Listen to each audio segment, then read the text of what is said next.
Thank you. If I may, just to finalize, and thank you And then you can speak, Council. for your service. As I stated before, that I'm in favor of applying for grants, and I think we should seek innovative ways to find resources to fund whatever projects that it is. But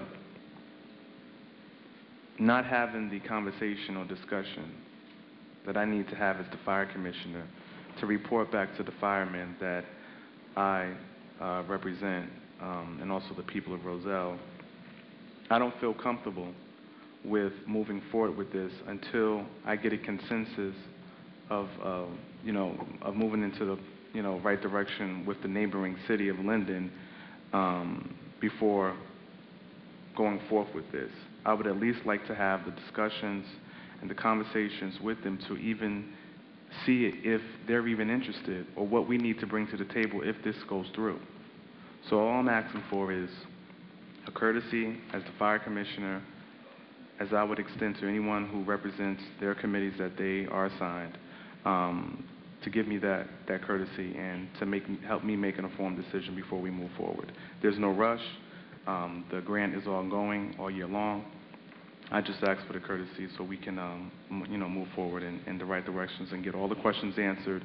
So at the time that we do go forward with this, if we do go forward with it at that time, everything will be answered and we can just have the grant take its course. Madam I Clerk. moved, oh, sorry. Sorry, Madam Clerk, is there a motion to table already on? No. On the No. floor? I moved to table resolution. Where is it? I think it's 18. 2008, what's the 219. 219. I'm sorry, there was a motion on the floor. There It was wasn't the table. Yes, It was a, Not it to was a table. regular motion. Regular motion. No, it's a Yes. regular the motion. table, I thought there was a table. No, it wasn't a table on. No one entered it. okay, well, I moved to table. I second the motion. Roll call. Councilwoman Dansereau? Aye. Councilwoman Dow? Aye. Councilperson Ricks? Aye. Councilwoman Turnage? Yes. Councilman Holly? Yes. Motion to table passes.